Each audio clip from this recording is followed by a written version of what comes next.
Welcome back, everybody, to another episode of Steelers Draft Talk. I'm your host, Steelers DB. With me is my good buddy Nick Martin. Last week, NFL Combine, so I had to take a week off. I was in Indianapolis covering that live, while Nick was, helping us cover that virtually for the site. Incredibly interesting week for the Combine for sure. It was awesome getting to the chance to talk to some players. As well as like pick up some stuff from some teams like while we were in Indianapolis too. But we got a special episode for you guys tonight. We are going to talk about, we're going to kick off our positional rankings. So we're going to start with tight ends. And then, we're going to do this every week leading up to the draft where we're going to, pick a position. We're going to give you guys like our top players at that position, break those guys down, what they do well, what they don't do well. And then we'll just kind of keep the ball rolling. So give you guys a good, depiction of how we, kind of see each position group as we kind of move forward here. But Nick, first off, how we doing, brother? Oh man, I'm doing great. The week after Combine week is always great because you're going back to the film to watch guys that you haven't, you may not have seen the testing or maybe something surprised you, like Rashawn Johnson running a 4.59 but having a 1.52 split kind of was kind of like I was like, did I overestimate like the initial burst is like his long speed? You go, stuff like that. You go back to watch the film for. Yeah, for sure, man. I mean, like we talk about the athletic testing and that portion of the process, it matters. Like even if like people Yes. like shake their head and say like it's overrated, this and that, like it matters. It gives you some disqualifiers like where you can kind of throw guys out of the NFL pool because they're just not NFL athletes. But still tape is king. Like I know you feel the same way that I do. If you're surprised by stuff on tape, it's time this week. After the testing to go back and see like what did you miss, like. And there's also times too, like where people like will test like incredible athletes. I mean, there was several players where I felt like would test well, but like maybe like it's not consistent on tape, or I didn't feel like they played that fast, or vice versa. That kind of showed that in Indianapolis. But some interesting guys for sure. It was an awesome experience getting to cover the combine again. It was my second year, so that's definitely one of my favorite things I've ever gotten to do like professionally. So let's jump into this. So again, first position group we're going to go with is the tight end class. I'll just kind of give like my broad overarching thoughts of the group as a whole. I really like it. I mean, I don't know if I would say it's great, but it's very, very good. This is a group that I see as of right now. I see about 6 or 7 guys that I think have like tight end one type of potential at the next level, which is definitely more than like we typically get in any given draft class. But there's 4 or 5 guys that I really, really like as prospects. And, there's even a lot of guys that are going to go, late day 2, early day 3 that I've seen bits and pieces of, maybe not like full 3 games plus for me to necessarily put a grade on them. But guys that I definitely think can contribute, whether it's like, tight end twos or developmental pieces in a room. But this is definitely a good year to like need a tight end. There are, we're going to talk about these guys, but there's definitely different archetypes for the position too, depending on what you want. If you want blockers, you want inline guys, you want move guys, you want receivers, you want red zone threats. There's a guy in this class that you can probably fall in love with. So A ton of variety, even yeah, going and I down to love day that. 3. Those are my favorite classes. Like even, some people will say like, well, maybe this class doesn't have like a Kyle Pitts. That's probably true. I don't necessarily, I don't have anybody graded in that same realm with like where Pitts was for me a couple years ago. And we rarely see like tight end prospects like that anyway, or I do anyway. But yeah, I think it's a really good class. I've really enjoyed studying tape on these guys, and I'm interested to see kind of where your rankings are, get your thoughts, and so we can give you guys an accurate depiction of where we think that these guys win, where they lose, where they have to improve, and kind of what we expect from them at the next level. So yeah, give us your thoughts, like just overarching on the class before I let you like start off with your rankings. Oh man, this is one of the most fun groups of tight ends I've scouted, like just in my time of watching NFL just watching prospects in general.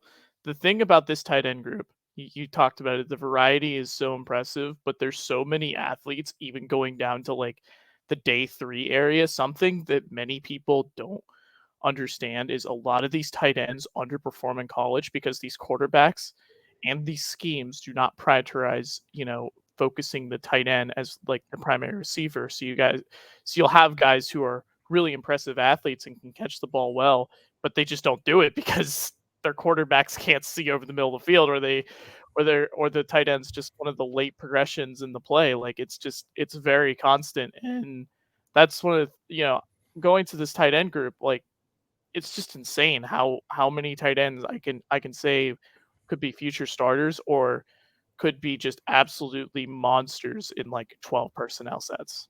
Yeah. Yeah. I mean, and just like one more thing for me too, definitely agree with like a lot of what you're saying in terms of like, trying to pick out the traits, and trying to separate like what's in these guys' control and what's out of their control. Just because they didn't do something in college doesn't mean necessarily that they can't do it. We say that all the time.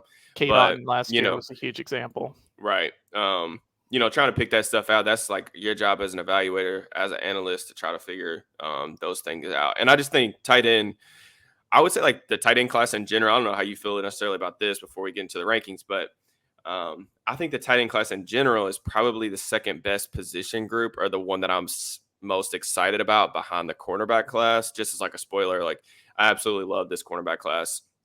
Maybe like I'm not sure that there will be anyone in this class that gets like tops the grade necessarily that I gave, Andrew Booth, Sauce Gardner, or Derek Stingley, because I was really high on those guys last year. But I think overall, like there's as many as like 7 guys that I think legitimately could go round 1 in this class. Not necessarily how I have them graded, and I also think like it's probably the deepest position group too in the draft. But aside from that, like tight end is probably the position I'm like next most excited about. Do you feel like kind of a similar way?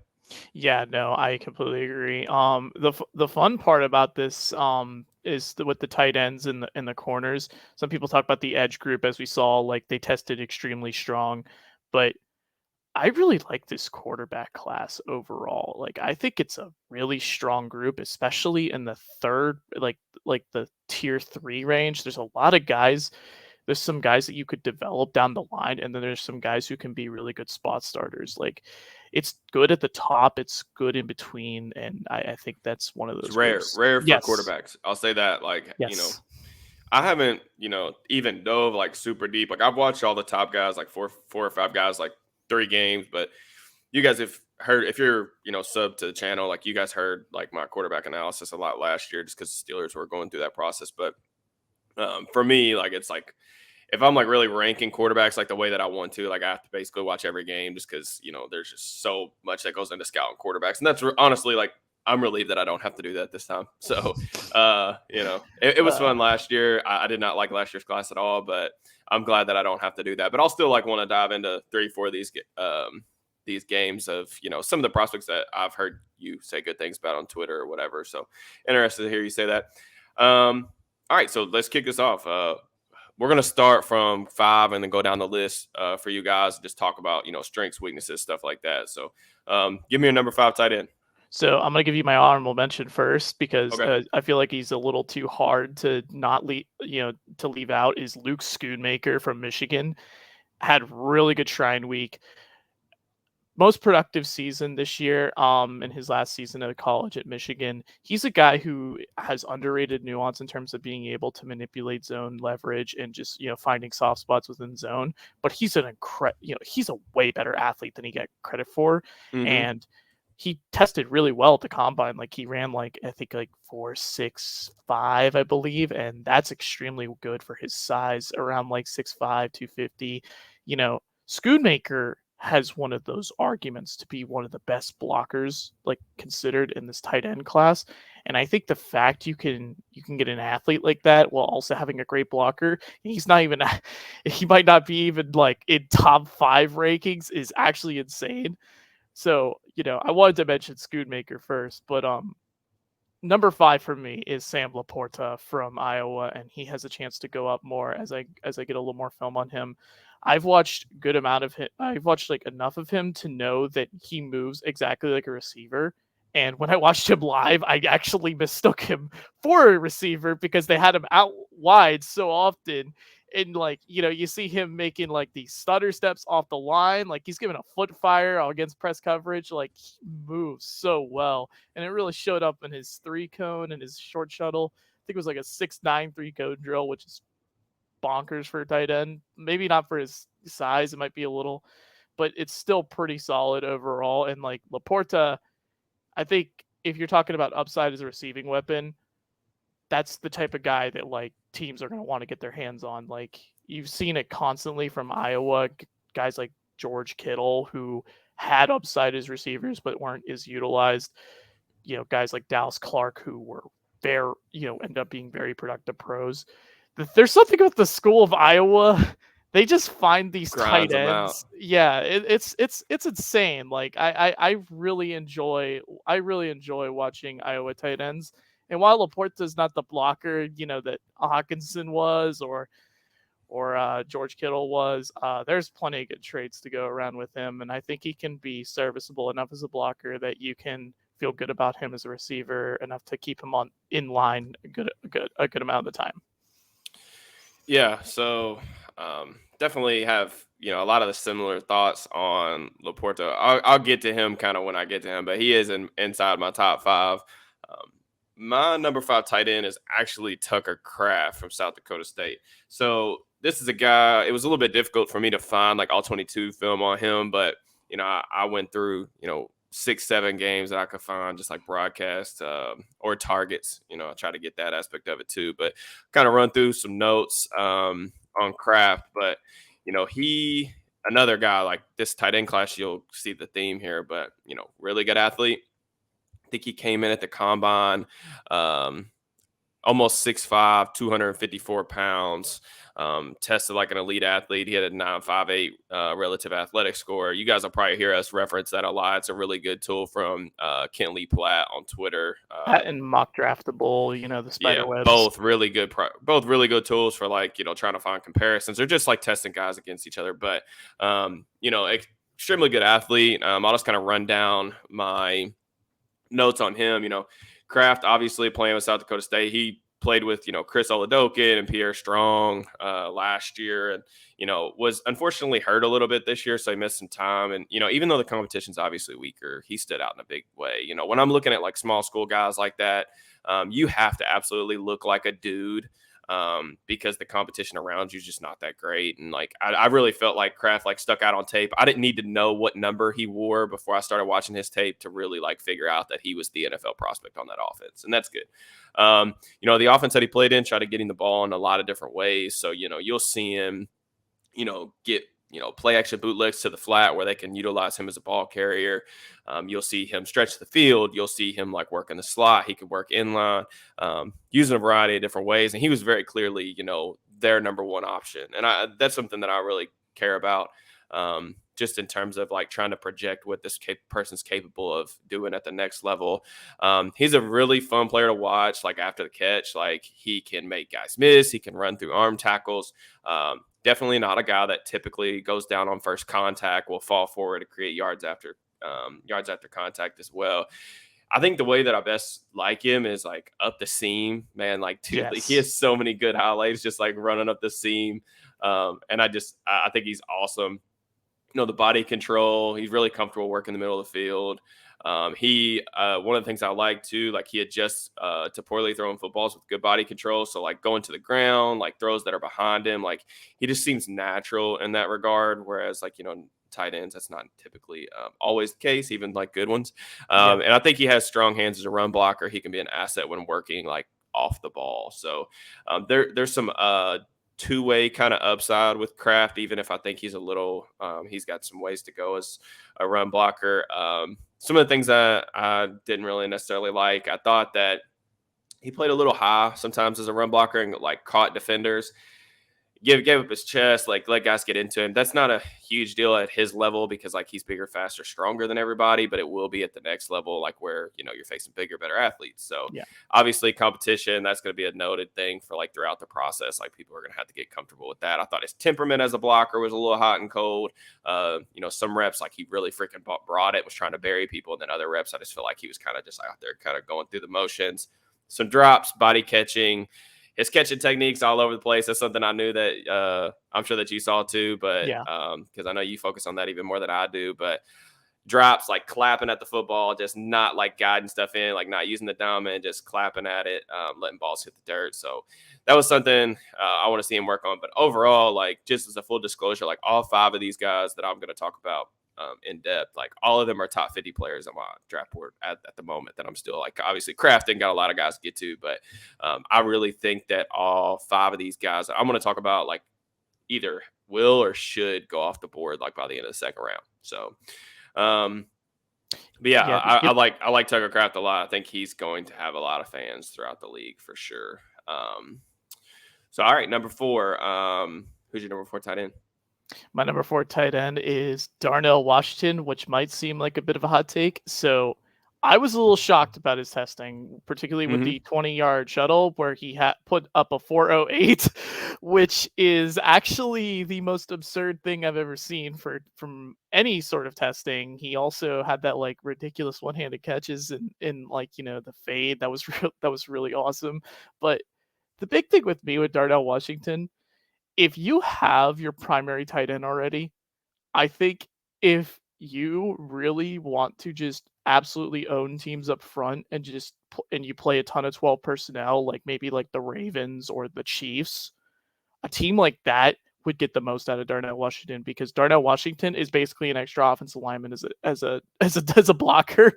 In regards to his technique, I mean, sometimes it's not perfect, but the thing about him is he could barely be moving his feet, and he'll move up. He'll move a guy further back than like most people who are like constantly firing their feet. And I just think he just has such impressive leg drive. Like he's so strong in the lower body. One of the big differences between him and Jelani Woods of last year, Washington is so thick, like in his legs. He just gets so much power as a blocker. It's actually insane. You can use him as a seam buster, especially because, he has those long gliding strides. I saw a lot of people who were really surprised about his 40 time. I wasn't surprised in that regard because Darnell Washington can really honestly, like he can glide. The big thing with me with Washington, I don't feel like he was very nuanced as a receiver. I think he has huge problems clapping on the football for a guy with such big hands, and I think that's a huge issue that you see because a lot of times when he goes outside of his frame, he could come down with some of these, a lot of these harder catches, but he's constantly got his hands like too wide. I'll show you. If your hands are like wide like this and you're almost like, coming in on the ball and clapping it, it's going to hit your palms, it's going to spin up, and it's going to, it's going to be incomplete. But if you have your hands closer together, you keep your fingers like closer together, like you're able to slow the spin of the ball down. And that's something that Darnell Washington, he does at times, but it's really not, it's more flashes than it is his norm. So it's something I want to see him improve upon. But for teams, like if they play a lot of 12 personnel, obviously Darnell Washington's going to be a lot higher on their board versus other teams. I kind of want to go back and watch the film on him a little more because the 408 shuttle really did surprise me. And I did think while he could sink down pretty well for his size, I thought he did like lumber a bit like in his routes. So I'm curious to see if there's more upside there than I initially thought. So definitely feeling tentative about Darnell Washington right now, but in 12 personnel, that guy's going to be a beast. Yeah, this was probably, I didn't expect this, but this is where my rankings I thought were going to get extremely difficult. My number 3 and number 4 player, to be honest, like I was even going back and forth on these guys just in the past, like 20 minutes before we jumped on the pod because I still really don't know how I feel. So, this may not be like my final ranking with these 2 guys, but, Washington was 3 for me. And I'll kind of go back to back with these guys real quick, just because like I view them obviously very different as players, but I definitely have them in the same kind of tier, I guess, to where I would be comfortable like taking them. So just in terms of like my number 4 tight end, it's Sam Laporta. I was blown away. Like, probably one of my favorite watches of this entire cycle. Absolutely blown away by his film. Totally not what I would have expected. I do not watch a lot of Iowa football through the year. I had seen Jack Campbell film, but obviously he plays defense. So this is really my first exposure. First thing, Laporta, absolutely the best player on that offense. Like, it's very obvious that, he is the dude over there and he's not surrounded by very much. I don't think the quarterback play was very good. With that being said, a wide variety of alignments. He lines up in slot, out wide, in line. A lot of out wide snaps in the games that I watched. Like, they were literally flexing this dude out as an X receiver and so I thought he was a receiver at first. Yeah, isolating this dude on the backside of 3-by-1 sets. Like, absolutely incredible. But asked to do a lot of different things in the run game. Set the edge, insert as a tight end, backside cutoff. He's athletic enough to run away from defenders on outbreaking routes. Can defeat press coverage with quickness and physicality. Really liked some of the press coverage reps I saw, like with him isolated on the outside. Very unique mover with the ball in his hands after the catch. I thought he does a really good job varying his tempo and his routes to defeat leverage. He will slow play things, get guys moving one way and then cross their face. Hand placement as a blocker was solid. He does a good job like keeping his hands inside and tight. The cuts, the way this dude moves, like whether his when he's running routes or like even as like a ball carrier, they're just different for a tight end. Like, he moves different, I feel like, than anyone in this class. Like, Luke Musgrave gets a lot of praise for like how athletic he is. And I think like he may be like more straight line fast, at least on tape, than a guy like Laporta. But I feel like the way that he moves is very unique for a tight end. He can create separation at the break point. There's examples of him in the run game, like running his feet and generating torque from his hips, which is something that I really like, just in terms of, I think there's maybe some untapped upside there. Some of the things that kind of concern me about his tape, I just think the hands are inconsistent. Fine. They're just really inconsistent. I wish he was more consistent at the catch point. Not only, in just when he's open, there's some drop issues, but like he also doesn't necessarily like overwhelm guys like in contested catch situations. He's an effort blocker, but I wouldn't necessarily call him a good one. And like, there's just times where it just feels like he's coming off the ball and he has no idea what his assignment is on the play. But really like Sam Laporta. Like, I think I'm higher on him than the consensus. I think I tweeted you, or I think I texted or DM'd you or whatever. And after I watched this film this week, and I was like, why are we not talking about this dude as a top 50 prospect? Because I'm like still seeing him getting mocked like in like the 80s and 90s and hundreds on like mock drafts that people send me on Twitter. And I'm like, dude, what in the world? Like, dude, no, it's there crazy. are not 50. There are absolutely not 50 guys in this class that I've watched. And I mean, I've watched a lot of prospects. I mean, I still have a lot to get to, but watched a lot of prospects. Not 50 guys in this class better than that. So he's definitely a guy that like I particularly really like. And he may be like number 3 for me. I would flip-flop these guys, but I'll just kind of real quick go to Darnell Washington. We view him like really similarly. So I think, Washington, it all starts with that unbelievable frame. I mean, the 6'7", 270-pound frame is unbelievable. The upside is there athletically. He tested even better than I thought he would. I thought he would test well, but long strider, does really good. Up the seam, he has some body control to him. He's not like a clunky athlete for his size, even though he's definitely like a unicorn in that regard. But, can adjust the throws, back shoulders. Georgia, it felt like really the most of the time, like when they actually like trusted him to do stuff was, getting him the ball in the flat and like letting him just kind of go to work after the catch. Like there's just that unbelievable reps where he's like catching the ball in the flat and then running away from guys. Like there was one where I think it was against Missouri where he catches the back shoulder. He's running away from a linebacker, and then he hurdles a safety at the end of the play. And I'm just like, what am I watching right now? So he's definitely a unicorn for the position. Can dunk on smaller defenders. He doesn't have like the greatest like, vertical, but he's just so freaking long. It's unbelievable. As a run blocker, like legitimately like offensive lineman type reps. Like sometimes like the hand placement might not be like always as consistent as I would like it, but strength to just overpower smaller defenders. Like edge guys, he can base block, like he can seal off defensive linemen. Georgia, there were even times where like he freaking was used as a pass blocker, like a legitimate extra tackle. And I saw him win reps against SEC level edge defenders. Yeah. So just very unique, like not a guy that you ever see coming out of college just with this type of like upside as a blocker. Some of the things that concern me, the catching technique's not as good. I've seen reps on Twitter, like it's not as good as I initially noted in my scouting report. There's no production like it really as a receiver. He just wasn't used like that at Georgia. They do have Brock Bowers, a lot of weapons on that offense. Like I know a lot of that has to probably do with that, but it's like, is he ever going to be a guy that can really take on that much volume as a pass catcher, which I think kind of limits his upside. And I could be wrong. I don't know. I still really like him. I don't know what the upside is as a receiver. Definitely don't think he's ever going to develop into a route runner. Like you said, just kind of a little bit, not necessarily stiff, but like just not natural, like getting in and out of his breaks.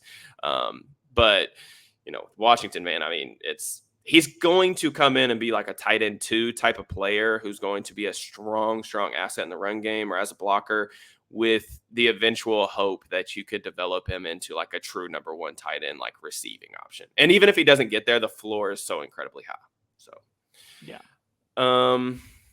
2 guys that I really like though. This class is just ridiculous. Dude, so that was Washington was number 3 for me. Who's number 3 for you? Luke Musgrave from Oregon State. So that's interesting to me. Yeah, there's a lot of mixed opinions on him. Something I kind of noted with him going down to Senior Bowl week, I thought his blocking technique actually was improving in terms of his hand placement, keeping. He had a good week at the Senior Bowl. I will say that. Yes, and I'll say this about him: he only had those two games. He was extremely productive in the regular season in those games. He wasn't, it looked like he was on his way to being utilized as a primary option. Agreed. He reminds me a lot of former Browns tight end Jordan Cameron from, if you remember him back in the day, like, and what he did with Kyle Shanahan, like that ability to just be able to sink his hips and just like how you can something about Luke Musgrave is I think he's straight line fast, but I think he's one of those guys that he starts out fast in his movement. Like it doesn't take him long to get up to top speed. Him and Tucker Kraft had 84, 86 percentile 10-yard splits in their 40-yard dash. Musgrave is a guy that his drop percentage throughout his career is really high, but it's because a lot of it was early on in his career. So if you go down, you look at his percentages, it was going down. He was improving in his hand technique and his ability to catch the ball. The thing with me with Musgrave is I think he's a little bit of a projection right now, because if you talk about his receiving ability in terms of being able to run routes, he's kind of basic in terms of his deception. Something that was more notable at the Senior Bowl. I felt like he was implementing more head fakes, selling lies with his hips. There was definitely some upside there with him. He's loose. I think yes, very loose. He drops his hips extremely well.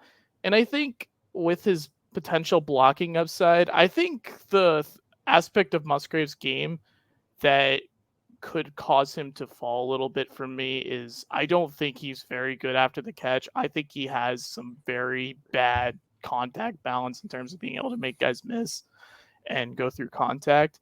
That's something I value a lot in a tight end. But for me, when I wrote up Musgrave, a lot of the things that stood out to me was I felt that he could be one of those guys who could really stretch you deep, but be able to line up out wide, also be able to handle inline blocking. He's definitely a guy there's a lot of mixed opinions on, but overall, I'm a decent fan of Musgrave's game. And after that, I think most people have the same number 2 tight end, unless you're you feel a little differently about certain guys. But for me, Michael Mayer is my number 2 tight end, and Mayer for me, he reminds me so much of Heath Miller. Mayer running the 4.7 flat was perfect for me because I don't think he's an explosive leaper. I don't think he has a huge wingspan. That was the thing that was concerning to me on film was I feel that his outside the frame catches are very constricted by his he almost has alligator arms is how I describe it with him, because He's just so compactly built yes, in a good way and a bad way. yes, yeah, I completely agree. And I honestly think it helps him with his blocking because god damn, he's an amazing blocker. Like in terms of being able to keep his, his pad level low, he fires his feet constantly, his hand placement's really good. He can handle like pass protection and run blocking, and that's something not very many tight ends, like even in the league, can do consistently. And I think Mayer is really nuanced as a receiver in terms of being able to run his routes. Like he's a guy who really understands the art of deception in terms of just being able to vary changes with his pace, and just like you can line him up like in the slot and he can beat guys like there's a play of him like he's lined up against Daniel Scott like in the red zone. He sets him up just so beautifully. Daniel Scott ran like a 4.45 and he creates like 5 yards of separation. And that's the thing about Michael Mayer, and the thing about tight ends is athleticism doesn't always translate to the position. There's a lot of guys, but I think there's a lot of overthink. If you overthink Mayer, I think it's because you want upside, and you can see some of that upside with the guys below him, maybe on most of the rankings, like a Sam Laporta. But for me, Mayer just has a very translatable game. He reminds me so much of Heath Miller. It's not even funny. I see exactly the same traits with him. It's there's some comparisons to Jason Witten, which I think are absolutely ludicrous because Witten was a much more ridiculous athlete. But for me, if you're asking about a floor in terms of tight end, there's no tight end with a better overall like complete floor blocking and receiving than Michael Mayer.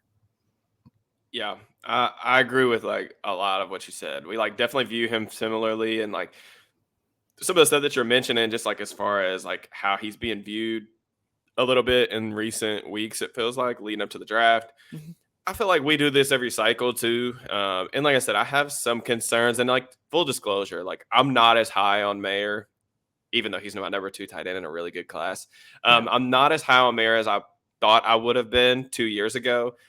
But I just think like sometimes we do this with prospects where You watch him more in depth after yeah, watching them live. It happens so often and, because and he's a guy that's been good for so long. Like we've yes. seen this dude for like what 3 years at Notre Dame be like an Mhm. impact player. Like he was an impact player from day one, and like that stuff still matters, man. Like when you go into a like situation as a freshman and sophomore, like a younger dude, and like you look like a dude against competition like that, like it absolutely matters. And it just feels like we like not you and I, but like the this industry, like the draft industry, like gets just like tired of these guys where they're like, we know you've been good for 3 years. Like now we just like go. I feel like some of his flaws are getting picked on like overboard, just in my opinion, by some people. But I could definitely see that. Yeah.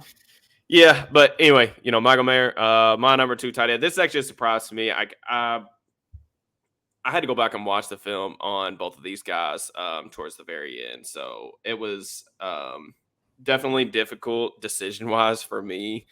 Definitely not where I envisioned putting Mayer. I thought he was going to be number 1 for sure. But, my notes on him, really straightforward, match a lot of what you said. Just incredibly productive. Love the frame. Takes contact at the catch point. Dude, this dude's so freaking tough. Like Yeah. physicality, like taking big hits, like over the middle, like absolutely fearless. He can sustain blocks, particularly against smaller defenders, runs his feet well on contact. Will use his hands to defeat press coverage, either in the slot or out wide. I really like that. Really competes when he's lined up in line, not overwhelmed completely by like defensive ends, like bigger defenders. Consistently falls forward after contact. I don't think he's the most like creative after the catch guy. Like he's not like, obviously you mentioned some of the athletic stuff, which I'll get to here in a second. Not the most creative guy after the catch, but like, dude, Yeah. he's going to drag smaller defenders for first downs. He's going to create those hidden yards. He's always falling forward. Lot to work, lot to like there. I like the way that he works to open spaces, like open voids in zone coverage, makes himself really available for his quarterback. Um, you know, and again, like just uses his hands to, knock defenders off against press. That was something I noted like every game that I watched him. A technically refined route runner who can like stair step, set guys up, defeat leverage. just some of the negatives like that I thought of. Sometimes his hands can get a little wide. I don't think he creates a ton of separation at the release with his release package. Just feels like sometimes he'll either try to win with physicality where he's just trying to run through guys, or using like just his hands to get guys off of him, not necessarily as thoughtful at the line of scrimmage as you'd like to see. I don't think he's ever going to be a big separator. I mean, he really was a modest separator on film, and that was probably like one of the things I guess I was maybe a little bit underwhelmed with, just because my expectations for him were so high. But I don't think he's going to be a big separator at the next level, which definitely separation is king. You hear me say that all the time. I definitely think that limits his ceiling, and then just makes good he's just contested not. catches though, which is like a big Yeah, thing. yeah, and he's like that's the thing too. Like I mentioned, like how tough he is in like those contested catch situations. Like for guys like that, like at the tight end position, it doesn't matter as much for like receiver, in my opinion, separation wise. But I don't think that that's ever going to be a strength. He's already a good route runner and like a really experienced player. So I'm not really sure like how much better he's going to get in that regard, but I'm sure he will continue to get better. And then just like the number one thing that like separated me from like the guy that we have number one, pretty sure that we both have the same player, is like just does not have like the overwhelming athleticism or foot speed that you would necessarily like want for a tight end that you're going to take in the first round. I mean, he's just kind of like an average athlete, all in Yes. all. And like, that's fine. Because like you said, like he does like so much other stuff good. Like the film is really good. Like he blocks, he as a receiver, like he's very complete, can play High inline, floor.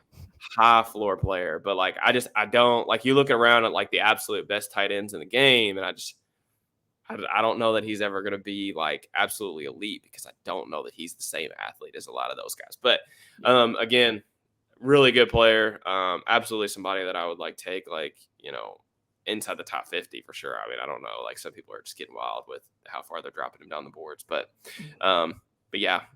You want to talk about Kincaid first, or you want me to?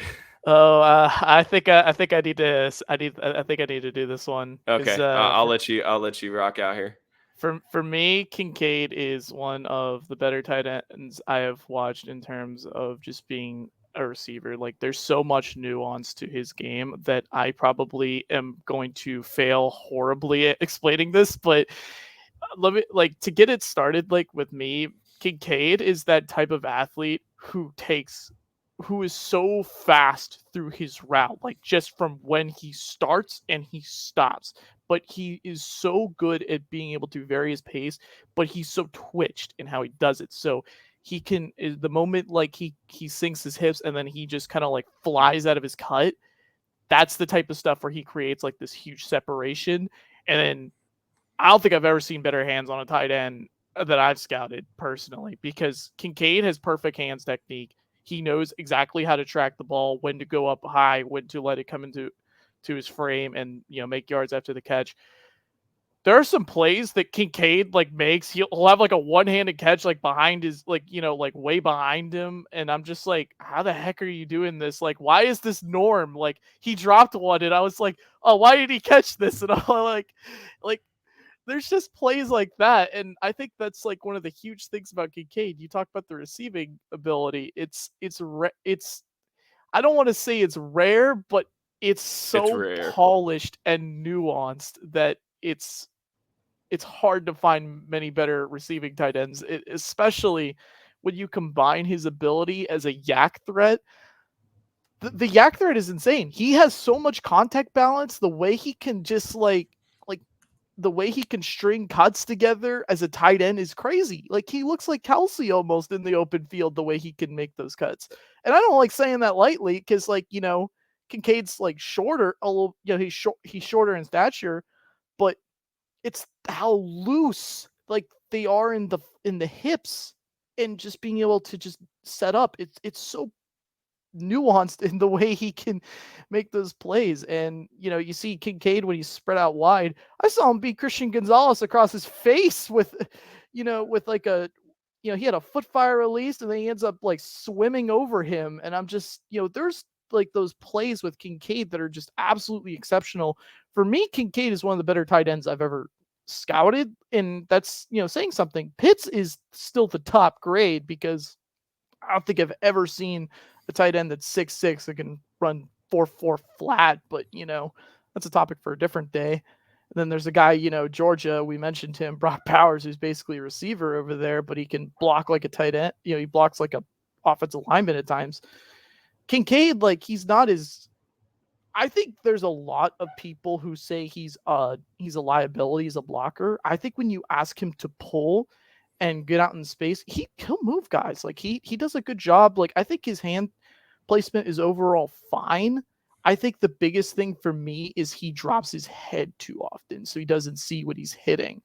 I think he survives well as a run blocker, and I think there's things you could do with him situationally in that regard that I don't have as many concerns as other people. And I just think in terms of his ability to win against man coverage and the way he can just absolutely destroy leverage versus zone and find those soft spots, he consistently is working back to the quarterback in those situations where where the quarterback is scrambling outside the pocket or something, and it's out of structure.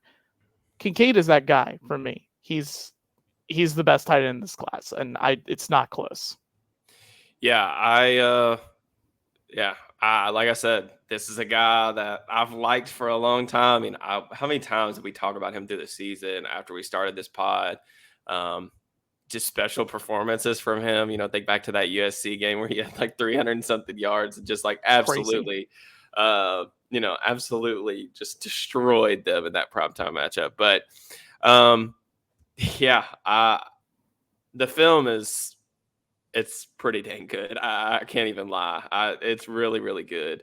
I'll just go through like some of my quick notes, but obviously unbelievable receiving production over the course of his career at Utah. Just absolutely the number one dude over the last 2 seasons. Incredibly productive, can handle like a high amount of volume. Very sure-handed guy with only a couple of drops over his entire career. I think like he literally only has like 2 drops over his last like 150 targets or something like that, which is just absurd. Very natural catcher with the football, good technique. He got the ball in very, very naturally. Can catch the ball away from his frame seamlessly. Hand-eye coordination is excellent, which pairs with having natural hands. But just he has no issues like when defenders kind of are trailing him and putting their arms up. Like he has no sense. Like he has like a really good feel for just like being able to pluck the ball out of the air, or even like through contact. I think he's a very, I guess, like instinctual runner after the catch. Like he is like a weird, like I see what you're saying with the Kelsey thing, but like he has a weird like sixth sense for like where defenders are when they're running behind him trying to catch him after the catch. And like he'll, stop and start and just kind of like, it's not like freaky athlete type. He transitions so well. Like, I want to just mention this real quick. Like when weird. He comes, like when he like breaks back and he just like he immediately goes from like receiver to runner. Like it's crazy the abilities that he has as a runner. I mean, and just that's not normal for what we typically see of tight ends. But I think he's incredibly. He's just a loose athlete who's just really fluid. He wins at all 3 levels, like before the catch, at the catch point, and then after the catch, like as a yak threat.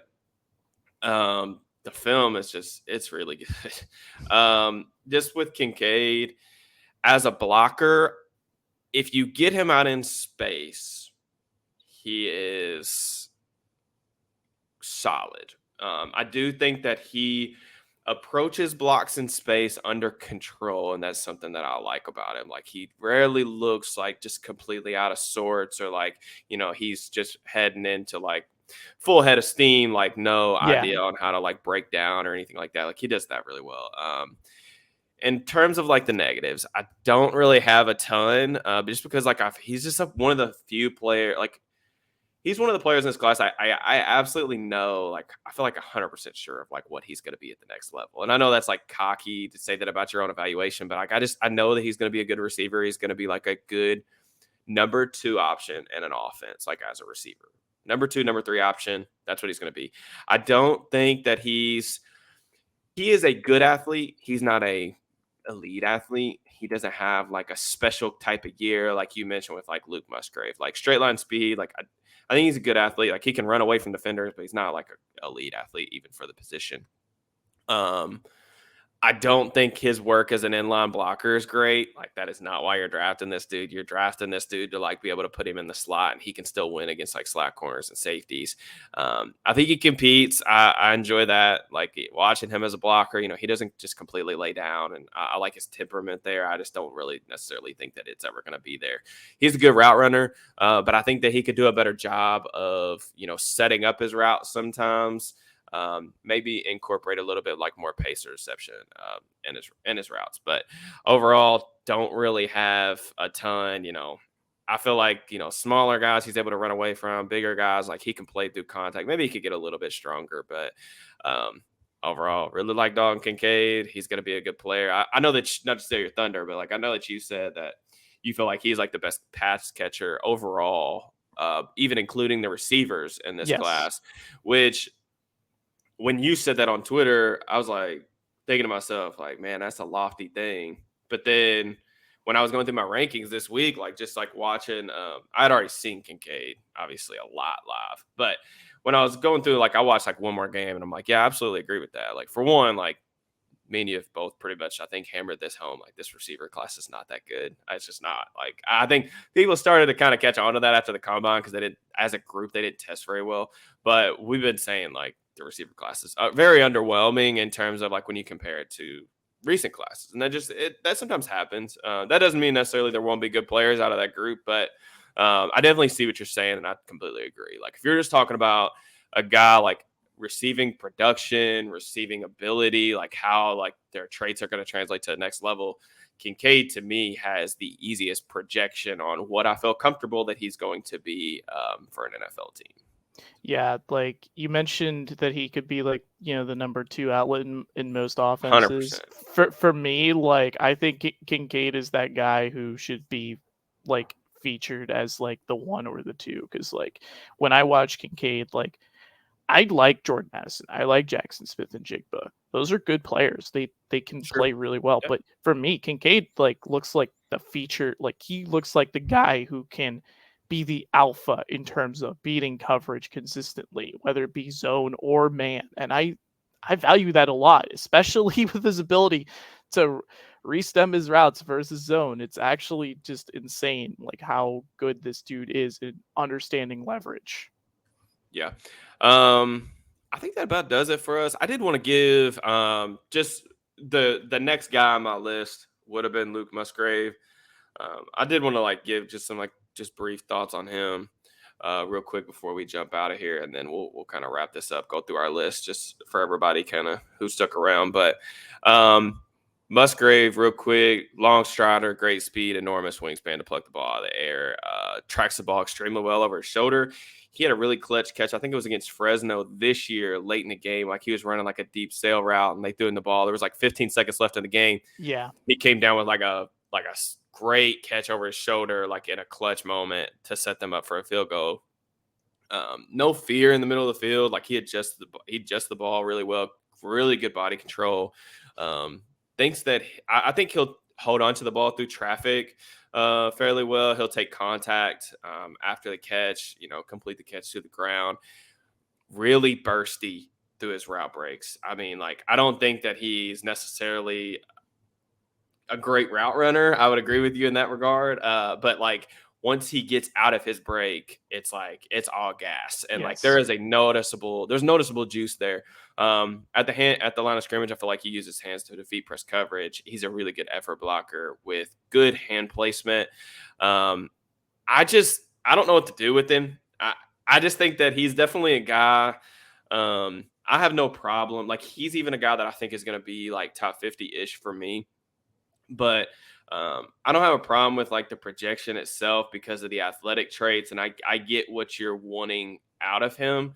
I just don't know the value of a player like that because I don't think he's a very good blocker, and I wouldn't say that like he's like just a complete liability to where it's going to keep him off the field. I don't know if he's ever going to be a true inline guy. Like I see him like almost more as like a big slot receiver, and then just production to me is like only like a part of my evaluation. But like when you compare him with guys like in this class, like Kincaid, obviously unbelievable production. Uh, Michael Mayer, really good production. Even guys like Sam Laporta, who I really, really like clear number one dudes on their offense. Musgrave looked like he was going to be that for the first 2 games of the season. You know, he had like 80 yards each of his first like 2 games. Looked like he was going to be a big thing. But, you know, he's an older prospect who I think is going to be like 23, 24. I think 24 maybe. As Here, check this real quick. Like, I don't know. I for a guy that only caught 22 passes, that was his career high. And, you know, I think that was the only season he was a 4-year guy, I think, at Oregon State. That was the only season he topped like 12 catches. There's just not a lot of production across the board. There's no contested catch opportunities that I could find like on film. So I don't know if he's good I don't really know if he's good in those contested catch, like 50-50 situations. I think his feet just die in the run game. Like he makes contact with guys and like just instantly stops his feet and like guys just sling into the turf. So I don't know. He was a different one. He was a difficult one for me. Like when comparing him with like Tucker Kraft, that was probably like the 4 and 5 or the 5 and 6 rankings. I just went with Kraft because I see more upside there, honestly, like as a more complete player. Musgrave, I get it athletically. I understand like what you're wanting to do. It's just like those types of players, maybe they scare me a little bit. There's a little bit more vast range of outcomes. There's some other guys that are in this class. You talked about several of them. Schoonmaker was a guy that I thought was really good at the Shrine Bowl. The Kuntz kid from Old Dominion, I watched him last night. Very different type of athlete for the position. Very good athlete. There was a couple other guys that I watched that I was like reasonably intrigued with.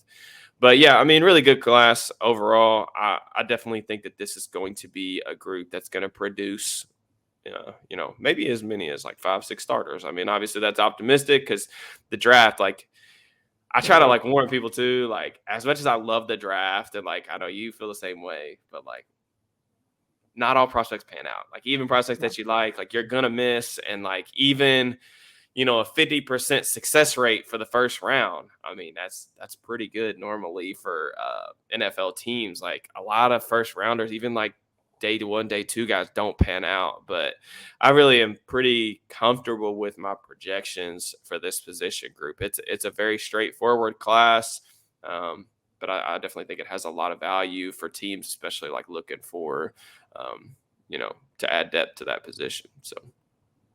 I think that pretty much does it for us. We appreciate you guys, tuning in. A little bit of a longer episode.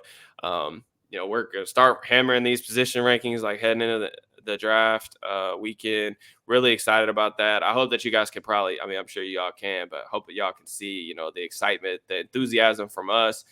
We really enjoy like breaking these guys down, watching their tape, communicating our thoughts with you all. So hopefully y'all love the content. It's a really fun. This is the really, really fun part of draft season, the 2 months leading up to it where like I don't ever sleep and all I do is like watch film and talk about prospects. It's awesome. I have no complaints from that perspective, but just be sure, if you're listening, be sure you subscribe to the YouTube channel, youtube.com/all Steelers talk.